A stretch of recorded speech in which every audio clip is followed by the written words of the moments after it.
Espéranme desde temprano.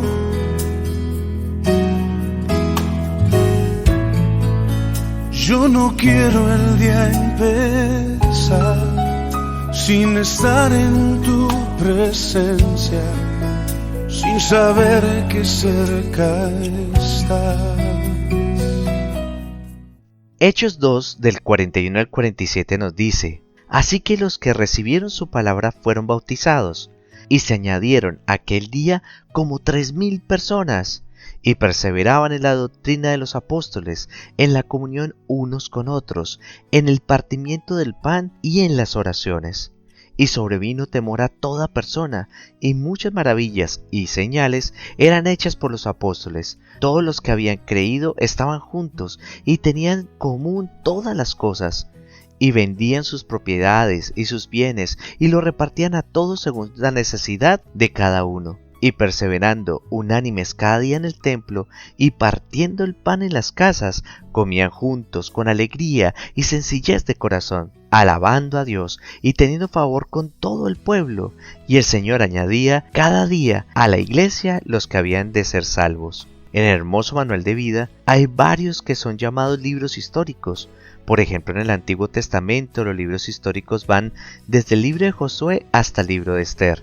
Es decir que en total son 12 libros históricos en el Antiguo Testamento, pero en el Nuevo Testamento hay solamente un libro histórico, y ese libro es el de los Hechos de los Apóstoles, escrito por Lucas, el médico amado. Es decir que en el libro de los Hechos se nos narra historias de la Biblia fundada por nuestro Señor Jesucristo y continuada por los apóstoles.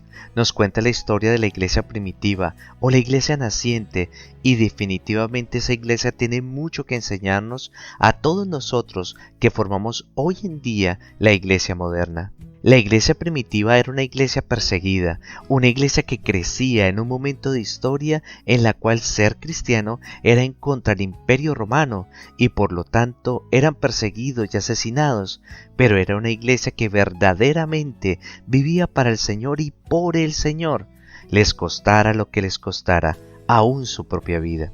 Lastimosamente la iglesia del siglo XXI ha crecido, se ha expandido, se ha vuelto poderosa en la sociedad, se ha enriquecido económicamente, pero en muchos casos se ha perdido el amor, la sensibilidad, la espiritualidad que la iglesia de los primeros creyentes se tenía. Es por eso que por medio del manual de vida de la hermosa palabra de Dios vamos a reflexionar sobre características de la iglesia de los primeros cristianos, de los primeros creyentes, y la vamos a comparar con la iglesia moderna y nos daremos cuenta lo mucho que la historia de la iglesia tiene que enseñarnos a nosotros los creyentes modernos. Veamos cuáles eran las características de la iglesia primitiva. Primero, era una iglesia que estudiaba la palabra, tal y como lo decía el versículo 42. Y perseveraban en la doctrina de los apóstoles, en la comunión unos con otros.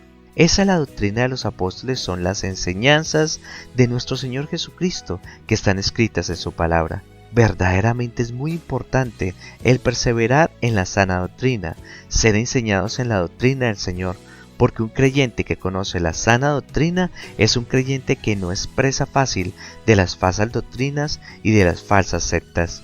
Pues tenemos que saber que hay falsas enseñanzas y que hay falsos maestros que son usados por el enemigo, por Satanás, para apartarnos de la verdad, tal y como dice 2 de Pedro 2, del 1 al 2. Pero hubo también falsos profetas entre el pueblo, como habrá entre vosotros falsos maestros, que introduzcan encubiertamente herejías destructoras, y aún negarán al Señor que los rescató, atrayendo sobre sí mismo destrucción repentina.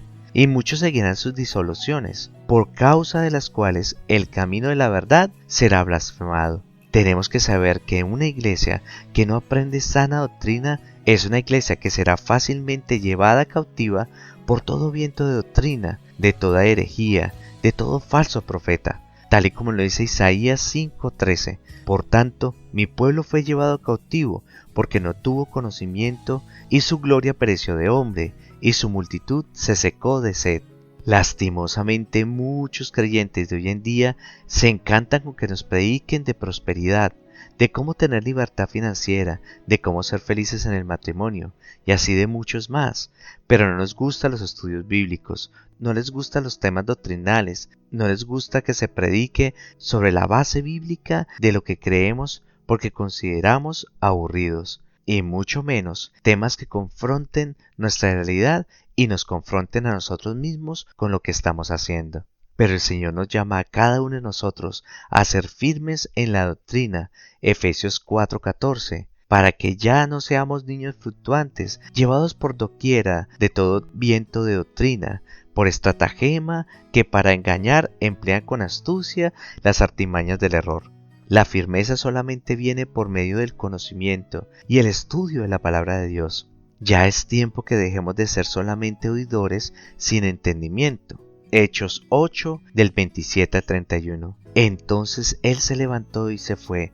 Y sucedió que un etíope, Eunuco, funcionario de Candace, reina de los etíopes, el cual estaba sobre todos sus tesoros y había venido a Jerusalén para adorar, volvía sentado en su carro y leyendo al profeta Isaías. Y el Espíritu dijo a Felipe: acércate y júntate a ese carro. Acudiendo Felipe oyó que leía al profeta Isaías y le dijo: ¿pero entiendes lo que lees? Y él dijo: ¿y cómo podré si no hay alguno que me enseñe? Y rogó a Felipe que subiese y se sentase con él.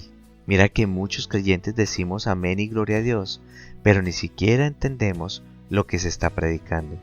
Por eso es tan importante la escritura en nuestras vidas, no solo para formar un léxico doctrinal, no solo para formar un conocimiento, sino para estar firmes en nuestra fe, para saber cómo defender nuestro evangelio y a la vez cómo actuar, cómo pensar en medio de cada situación que pasa en nuestras vidas. Por eso la iglesia se mantenía hasta el final, inclusive exponían su vida porque amaban el evangelio y conocían las promesas que venían sobre ellos y sobre sus familias. Todas las circunstancias que pasaban, toda su forma de defenderse era basado en la escritura. Por eso es tan importante que volvamos a esa senda antigua, a la senda donde leamos la palabra y donde la comprendamos y la guardamos en nuestro corazón, pero que no solo se quede ahí, sino que la expongamos a los demás, la enseñemos, porque enseñando es que vamos a aprender, porque dando es que recibimos.